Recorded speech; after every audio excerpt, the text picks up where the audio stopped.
Friends, तो स्वागत है आपका मेरे यूट्यूब चैनल पे। तो आज जो हमारी पॉलिटी सीरीज का डे 13 है और आज जो हमारी वीडियो है वो गवर्नमेंट ऑफ इंडिया एक्ट 1858 के ऊपर है।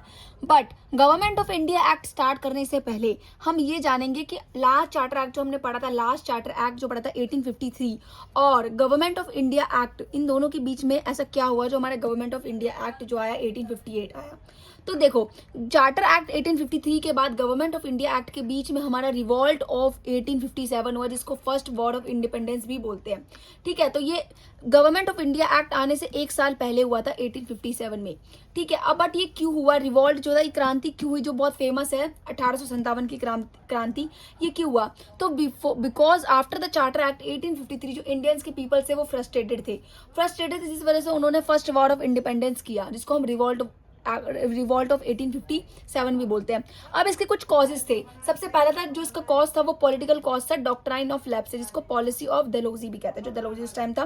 तो इसमें क्या था, अगर कोई भी इंडियन रूलर है, किंग है, ठीक है, अगर उसकी कोई संतान नहीं है, उसकी कोई औलाद नहीं है, तो वो किसी भी अडॉप्टेड सन को जो है राजा नहीं बना सकता, रूलर नहीं बना सकता।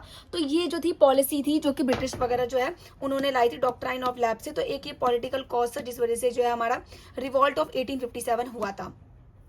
नेक्स्ट जो था हमारा इकोनॉमिक कॉस्ट था, जिसमें हैवी टैक्सेस, फार्मर ग्रीफ और एंड ऑफ हैंडीक्राफ्ट। जिसमें देखो जो बहुत ज्यादा जो है मालवाड़ी सिस्टम और जो मालवाड़ी सिस्टम वगैरह जो था उसको, एंड उसके बाद जो था जो पीजेंट्स के साथ बहुत ज्यादा एक्सप्लॉयटेशन होता था, तो हैवी टैक्सेस वगैरह उनसे वसूल किए जाते थे बहुत ज्यादा।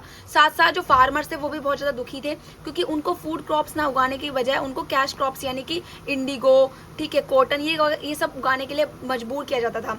नेक्स्ट था एंड ऑफ हैंडीक्राफ्ट, यानी हाथ से बने हुए कपड़े, ठीक है, मेटल्स, बर्तन, ये सब जो थे उनको मना कर दिया था, क्योंकि जो माइल्स वगैरह के जो गुड्स वगैरह जो है वो इंडिया में भेज दिए गए थे इंग्लैंड से, जिस वजह से जो एंड ऑफ हैंडीक्राफ्ट मतलब हैंडीक्राफ्ट का जो काम था पूरी तरीके से ठप पड़ गया था। तो इकोनॉमिक कॉज था। नेक्स्ट था मिलिट्री कॉज। मिलिट्री कॉज में क्या था, जो इंडियन के जो सोल्जर्स थे ना, जिसको हम सेपॉइज कहते थे, उनके साथ डिस्क्रिमिनेशन होता था, भेदभाव होता था, उनको ना लेस मनी दिया जाता था। ठीक है, तो एक ये भी कॉज था।